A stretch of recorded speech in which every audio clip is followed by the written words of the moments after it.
अस्सलाम वालेकुम। दोस्तों आज की वीडियो में हम बात करेंगे एंडोप्लाज़्मिक रेटिकुलम के बारे में। बेसिकली एंडोप्लाज़्मिक रेटिकुलम क्या है? ये कहाँ पर वाक़या होता है? इसकी क्या-क्या ख़ासूसियत है और इसके फ़ंक्शंस क्या है?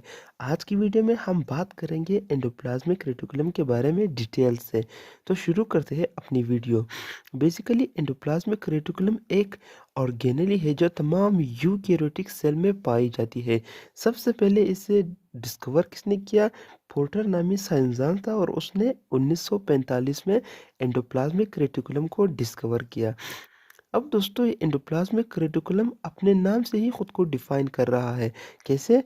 यहाँ पे एंडो से मुराद इनसाइड, प्लाज्मिक से मुराद साइटोप्लाज्म और रेटिकुलम से मुराद नेटवर्क या फिर चैनल है। अब दोस्तों इससे हमें क्या पता चला कि साइटोप्लाज्म के इनसाइड एक नेटवर्क या चैनल बना हुआ है। किस चीज़ का नेटवर्क? एक कॉम्प्लेक्स नेटवर्क ट्यूब्यूल्स का। दोस्तों ट्यूब्स आपस में इस तरह अरेंज हुए हैं कि एक कॉम्प्लेक्स नेटवर्क बना रहे हैं साइटोप्लाज्म के अंदर। अब ये क्या करते हैं? ये जो है सेल मेम्ब्रेन को न्यूक्लियर मेम्ब्रेन के साथ कनेक्ट करते हैं। जो न्यूक्लियर मेम्ब्रेन है उसका और सेल मेम्ब्रेन का एक रूट बना देते हैं सिग्नलिंग और फंक्शन के लिए। अब दोस्तों अगर हम कंपोजिशन की बात करें एंडोप्लाज्मिक रेटिकुलम की, तो ये बेसिकली लिपिड्स और प्रोटीन्स से बना हुआ है। अब दोस्तों बात करते हैं टाइप्स के बारे में। बेसिकली एंडोप्लाज्मिक रेटिकुलम 2 टाइप्स के होते हैं। एक है स्मूथ एंडोप्लाज्मिक रेटिकुलम, एक है रफ एंडोप्लाज्मिक रेटिकुलम। दोस्तों जो स्मूथ एंडोप्लाज्मिक रेटिकुलम है उसमें कोई राइबोसोम्स अटैच नहीं होता, इसी वजह से इनका सरफेस स्मूथ होता है। और दूसरी तरफ जो रफ एंडोप्लाज्मिक रेटिकुलम है दोस्तों इनके सरफेस पर राइबोसोम्स अटैच होते हैं, जिसकी वजह से इनका स्ट्रक्चर रफ हो जाता है और इन्हें so far called as rough endoplasmic reticulum. अब दोस्तों यहाँ पे कुछ एमसीक्यूज़ के हवाले से मैंने 2-3 टर्म्स लिखे हैं। सबसे पहले सर्कोप्लाज्मिक रेटिकुलम। दोस्तों मसल्स के अंदर स्मूथ एंडोप्लाज्मिक रेटिकुलम को कहा जाता है सर्कोप्लाज्मिक रेटिकुलम। और एक ऐसी सिस्टर्नी जिसके एक पैरेलल पे बहुत सारे राइबोसोम्स अटैच हो तो उसे कहते हैं एर्गोस्टोप्लाज्म। और इस एर्गोस्टोप्लाज्म को नर्व सेल में नेसल्स बॉडी भी कहा जाता है। अब दोस्तों बात करते हैं स्ट्रक्चर के हवाले से एंडोप्लाज्मिक रेटिकुलम की, तो ये बेसिकली इसमें 3 अपार्टमेंट्स या 3 कंपोनेंट्स होते हैं। जो सबसे पहले है वो है सिस्टर्नी। दोस्तों सिस्टर्नी में होता क्या है कि जो मेम्ब्रेन न्यूक्लियर मेम्ब्रेन से प्लाज्मा मेम्ब्रेन की तरफ जा रहा है, जो फोल्ड कर रहा है खुद को, फोल्ड्स बना रहा है, इन्वर्ट हो रहा है, ये स्ट्रक्चर जो बना रहा है इस स्ट्रक्चर को कहते हैं सिस्टर्नी। और इस सिस्टर्नी के बीच में जो स्पेस है इस स्पेस को कहा जाता है लैमिनल। और दोस्तों इस सिस्टर्नी से कुछ राइबोसोम्स फेक होके बाहर भी निकल जाते हैं, तो उसे कहते हैं वेसिकल्स। वेसिकल्स दोस्तों। और दोस्तों यहाँ पे लास्ट पे जो स्ट्रक्चर बनी हुई है हूबहू ये ट्यूब्स लाइक स्ट्रक्चर है और इसे ट्यूब्यूल्स कहा जाता है। दोस्तों ये ट्यूब्यूल्स स्मूथ एंडोप्लाज्मिक रेटिकुलम का हिस्सा होते हैं और ये वेसिकल और सिस्टर्नी रफ एंडोप्लाज्मिक रेटिकुलम का हिस्सा होते हैं। अब बात करते हैं रफ एंडोप्लाज्मिक रेटिकुलम की, तो दोस्तों ये बेसिकली इसके सरफेस पर राइबोसोम्स अटैच होते हैं। जैसे मैंने यहाँ पे डायग्राम पे शो किया है, ये जो ट्यूब्यूल्स लाइक स्ट्रक्चर है इनमें जो काले काले डॉट है ये राइबोसोम्स की नुमाइंदगी कर रहे हैं, यानी इस पे राइबोसोम्स अटैच है। दोस्तों ये जो रफ एंडोप्लाज्मिक रेटिकुलम है ये मोर स्टेबल स्ट्रक्चर है और ये सिस्टर्नी और वेसिकल्स से मिलकर बनता है। तो दोस्तों वही बात हुई, जो सिस्टर्नी है और जो वेसिकल्स है ये रफ एंडोप्लाज्मिक रेटिकुलम का हिस्सा है। दोस्तों आमतौर पे जो रफ एंडोप्लाज्मिक रेटिकुलम है वो प्रोटीन सिंथेसिस या प्रोटीन फॉर्मेशन वाली साइट्स पर होता है, सच एज पेनक्रियाज वगैरह, और ये लिवर में भी पाया जाता है।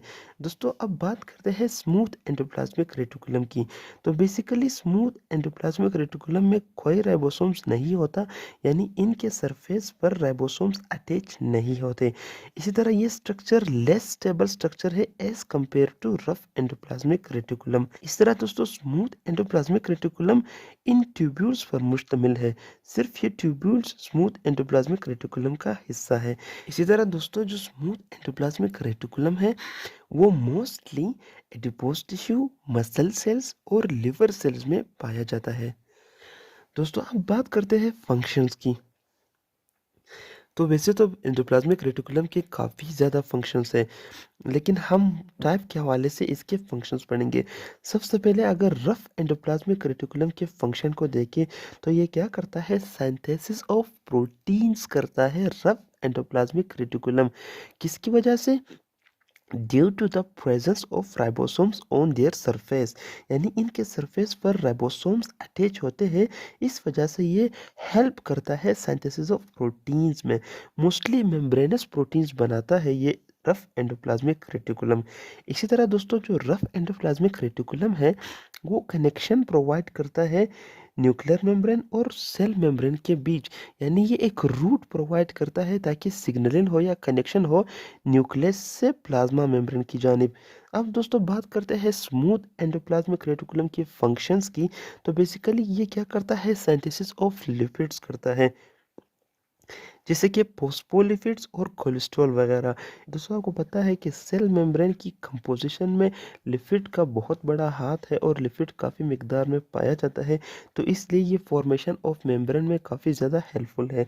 इसी तरह दोस्तों ये डिटॉक्सिफिकेशन करता है ड्रग्स और पॉइजन्स की।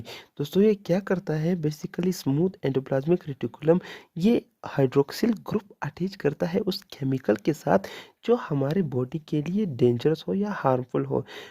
हाइड्रोक्सिल ग्रुप लगाने का फ़ायदा क्या होता है कि वो जो केमिकल है वो वाटर सोल्यूबल हो जाता है और वो इजीली एक्सक्रीट कर सकता है हमारे बॉडी से, जो डिटॉक्सिफिकेशन का एक प्रोसेस है।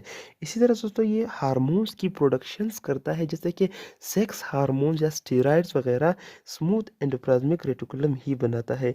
इसी तरह दोस्तों ये कैल्शियम आयंस की स्टोरेज भी करता है। अब दोस्तों कैल्शियम आयंस जो है मसल कंट्रैक्शन और रिलैक्सेशन में काफ़ी ज़्यादा हेल्प करते हैं।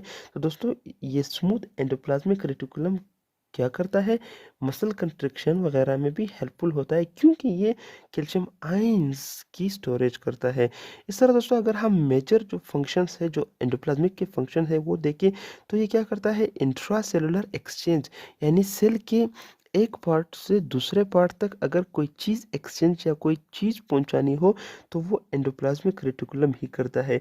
इसी तरह दोस्तों फॉर्मेशन ऑफ मेम्ब्रेन्स, यानी सेल और सेल के जितने भी ऑर्गेनलीज है तमाम की जो मेम्ब्रेन है उसकी फॉर्मेशन कौन करता है, एंडोप्लाज्मिक रेटिकुलम।